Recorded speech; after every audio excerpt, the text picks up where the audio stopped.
जी हाँ, अपनी आँखों को अपने बाद भी जीवित रखें। मृत्यु के 6 से 8 घंटों तक किया गया नेत्रदान 2 व्यक्तियों को रोशनी देगा। नेत्रदान का चाहे पूर्व संकल्प ना भी किया हो, तब भी नेत्रदान के लिए फैसला मृतक के करीबी रिश्तेदार कर सकते हैं। नेत्रदान की इच्छुक व्यक्ति नागरिक अस्पताल या निकटतम नेत्र बैंक से संपर्क करें। नेत्रदान को परिवार की परंपरा बनाएं, किसी के अंधेरे जीवन में रोशनी लाएं। राष्ट्रीय स्वास्थ्य मिशन, स्वास्थ्य विभाग, हरियाणा द्वारा जनहित में जारी। नमस्कार, आकाशवाणी चंडीगढ़ से प्रादेशिक समाचारों के साथ मैं रत्तिका। पहले इस बुलेटिन के मुख्य समाचार। केंद्रीय गृह मंत्री अमित शाह ने कहा है कि सरकार ने देश की आंतरिक सुरक्षा सुनिश्चित करने के लिए कई कदम उठाए हैं। हरियाणा के राज्यपाल बंडारू दत्तात्रेय ने कहा है कि विश्वविद्यालयों को शैक्षणिक उत्कृष्टता तथा उद्यमिता का केंद्र बनना चाहिए। हरियाणा में आज 800 स्थानों पर 1.5 लाख कोविड रोधी टीके लगाए गए और टोक्यो पैरालंपिक में भारत ने अब तक 4 स्वर्ण पदकों सहित कुल 17 पदक जीत लिए हैं। देश भर में 18 वर्ष से अधिक आयु के सभी लोगों के लिए सरकारी केंद्रों में निःशुल्क टीकाकरण अभियान चलाया जा रहा है। आपसे अपील है कि कोविड वैक्सीन का टीका जरूर लगवाएं और इन आसान उपायों का पालन करें। मास्क लगाएं, 2 गज की सुरक्षित दूरी बनाए रखें, बार-बार हाथ धोने और साफ सफाई का ध्यान रखें। अब समाचार विस्तार से। केंद्रीय गृह मंत्री अमित शाह ने कहा है कि केंद्र सरकार ने देश की आंतरिक सुरक्षा सुनिश्चित करने के लिए कई कदम उठाए हैं। उन्होंने कहा कि सरकार ने समय की जरूरत के अनुसार कई कानूनों में बदलाव किया है। नई दिल्ली में पुलिस अनुसंधान एवं विकास ब्यूरो के 51वें स्थापना दिवस समारोह को संबोधित करते हुए श्री अमित शाह ने कहा कि ब्यूरो को उभरती चुनौतियों के अनुसार अपनी कार्यशैली में सुधार करना चाहिए। उन्होंने कहा कि साइबर और ड्रोन हमले, मादक पदार्थों की तस्करी तथा हवाला रैकेट आज देश के सामने सबसे बड़ी चुनौतियां हैं। गृह मंत्री ने कहा कि पुलिस अनुसंधान एवं विकास ब्यूरो को उभरती चुनौतियों से निपटने के लिए दुनिया भर में अपनाई जा रही सर्वोत्तम कार्य प्रणालियों पर शोध करना चाहिए और इसके अनुसार ही देश के पुलिस बलों को तैयार करना चाहिए। श्री अमित शाह ने कहा कि ब्यूरो को सीमावर्ती क्षेत्र की चुनौतियों से निपटने के लिए केंद्रीय सशस्त्र पुलिस बलों के आधुनिकीकरण की दिशा में काम करना चाहिए। हरियाणा के राज्यपाल बंडारू दत्तात्रेय आज महर्षि दयानंद यूनिवर्सिटी पहुंचे। इस दौरान उन्होंने विश्वविद्यालय परिसर का दौरा किया और शोधार्थियों से भी मुलाकात की। उन्होंने विश्वविद्यालय की शैक्षणिक प्रगति रिपोर्ट हासिल की। राज्यपाल ने विश्वविद्यालय के पुस्तकालय के बाहर पौधारोपण भी किया और फिर पुस्तकालय में विद्यार्थियों से मुलाकात की। विश्वविद्यालय के कुलपति प्रोफेसर राजबीर सिंह ने राज्यपाल को तमाम जानकारी मुहैया कराई। राज्यपाल ने इस दौरान शिक्षकों और गैर शिक्षक कर्मचारियों से भी मुलाकात की। वहीं पत्रकारों से बातचीत में राज्यपाल ने विश्वविद्यालय में किए गए शोध कार्यों की सराहना की और महर्षि दयानंद सरस्वती को भी याद किया। उन्होंने कहा कि विश्वविद्यालयों को शैक्षणिक उत्कृष्टता तथा उद्यमिता का केंद्र बनना चाहिए। अब आकाशवाणी चंडीगढ़ के समाचार प्रभाग द्वारा शुरू की गई आज़ादी का अमृत महोत्सव क्विज प्रतियोगिता का इस सप्ताह का प्रश्न है, भारतीय लोग 13 अप्रैल 1919 को बैसाखी वाले दिन अमृतसर के जलियांवाला बाग में किस वजह से विरोध करने के लिए इकट्ठा हुए थे, जब जनरल डायर ने उन पर गोलियों की बौछार करके शहीद कर दिया। भाग लेने के लिए विषय में लिखें आज़ादी का अमृत महोत्सव प्रतियोगिता और अपना उत्तर हमारी ईमेल आईडी newsaircht@gmail.com पर भेजें। अपना नाम और फ़ोन नंबर भी लिखें। सबसे पहले सही उत्तर भेजने वाले को विजेता घोषित किया जाएगा। अगले शनिवार उसके नाम की घोषणा की जाएगी। अब शेष समाचार। प्रादेशिक समाचार आकाशवाणी चंडीगढ़ से प्रसारित किए जा रहे हैं। हरियाणा में आज 800 स्थानों पर 1.5 लाख लोगों को कोविड रोधी टीका लगाया गया।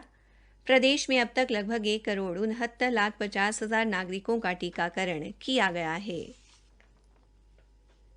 चौधरी चरण सिंह हरियाणा कृषि विश्वविद्यालय द्वारा विकसित बाजरे की उन्नत किस्में अब न केवल हरियाणा बल्कि देश के अन्य प्रदेशों में भी अपना परचम लहराएंगी। इसके लिए विश्वविद्यालय ने सरकारी व निजी भागीदारी के तहत तकनीकी व्यवसायीकरण को बढ़ावा देते हुए दक्षिण भारत की 3 प्रमुख कंपनियों से समझौता ज्ञापन पर हस्ताक्षर किए हैं। विश्वविद्यालय के कुलपति प्रोफेसर BR कंबोज ने कहा कि समझौते के तहत विश्वविद्यालय द्वारा विकसित बाजरे की किस्मों HHB 67 संशोधित, HHB 299 व HHB 311 का बीज तैयार कर कंपनियां किसानों तक पहुंचाएंगी, ताकि किसानों को उन्नत किस्मों का विश्वसनीय बीज मिल सके और उनकी पैदावार में वृद्धि हो सके। टोक्यो पैरालंपिक में आज भारत के मनीष नरवाल ने पुरुषों की 50 मीटर पिस्टल स्पर्धा में स्वर्ण पदक जीता, जबकि इसी स्पर्धा में सिंहराज रजत पदक जीतने में सफल रहे। 19 वर्षीय नरवाल ने पैरालंपिक रिकॉर्ड 218.2 का स्कोर बनाकर स्वर्ण पदक अपने नाम किया, जबकि अढाना ने पुरुषों की 10 मीटर एयर पिस्टल स्पर्धा में कांस्य पदक जीता था। उन्होंने 216.7 स्कोर बनाकर रजत पदक हासिल किया। निशानेबाज मनीष नरवाल ने आज टोक्यो पैरालंपिक में भारत के लिए तीसरा स्वर्ण जीता, जबकि सिंहराज अढाना ने P4 मिश्रित 50 मीटर पिस्टल SH1 स्पर्धा में रजत पदक अपने नाम किया। बैडमिंटन में कृष्णा नागर ने पुरुषों की एकल SH6 स्पर्धा के फाइनल में प्रवेश कर लिया है। सेमीफाइनल में नागर ने इंग्लैंड के कूम्स को मात दी। वहीं सुहास यतिराज बैडमिंटन के SL4 मुकाबले के फाइनल में पहुंच गए हैं। पैरालंपिक्स के अंतिम दिन कल सुहास स्वर्ण और तरुण कांस्य पदक के लिए खेलेंगे।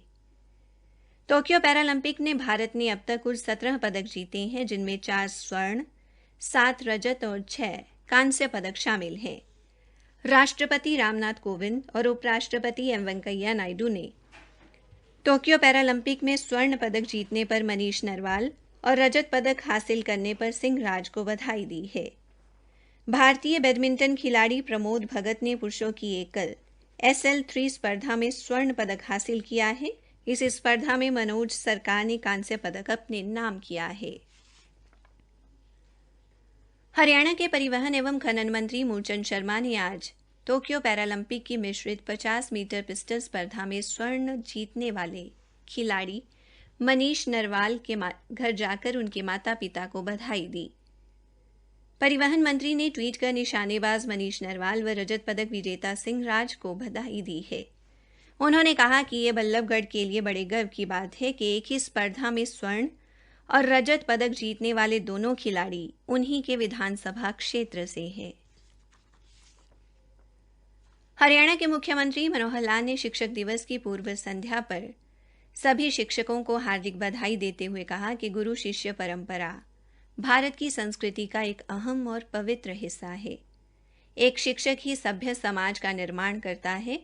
वो एक व्यक्ति के चरित्र, क्षमता और भविष्य को आकार देता है। हरियाणा के सिंचाई एवं जल संसाधन विभाग के अतिरिक्त मुख्य सचिव देवेंद्र सिंह ने कहा कि अटल भूजल योजना का लक्ष्य राज्य में आगामी 5 वर्षों के दौरान भूजल की कमी को 50% तक दूर करना है। उन्होंने कहा कि इस योजना के तहत हरियाणा के कुल 14 जिलों को इसके दायरे में लाया जाएगा, जिसमें 36 भूजल दबाव वाले ब्लॉक के साथ कुल 1669 ग्राम पंचायतें शामिल हैं। श्री देवेंद्र सिंह ने बताया कि अटल भूजल योजना केंद्र सरकार और विश्व बैंक द्वारा समर्थित और हरियाणा सरकार द्वारा कार्यान्वित एक सहभागी भूजल प्रबंधन योजना है, जिसका मुख्य उद्देश्य हरियाणा में भूजल संसाधनों का हाइड्रोजियोलॉजिकल डेटा नेटवर्क बनाना और राज्य में भूजल संसाधनों के प्रबंधन के लिए सामुदायिक संस्था का निर्माण करना है। अंबाला शहर के विधायक असीम गोयल ने 9.5 करोड़ रुपए की लागत से बरसाती पानी की निकासी के लिए पंप हाउस के निर्माण व बनूड़ी नाका से राष्ट्रीय राजमार्ग 152 तक MSOD की HDPE पाइपलाइन बिछाने के निर्माण कार्य का शुभारंभ किया। अंत में मुख्य समाचार एक बार फिर। केंद्रीय गृह मंत्री अमित शाह ने कहा है कि सरकार ने देश की आंतरिक सुरक्षा सुनिश्चित करने के लिए कई कदम उठाए हैं। हरियाणा में आज 800 स्थानों पर 1.5 लाख कोविड रोधी टीके लगाए गए। इसी के साथ प्रादेशिक समाचार समाप्त हुए।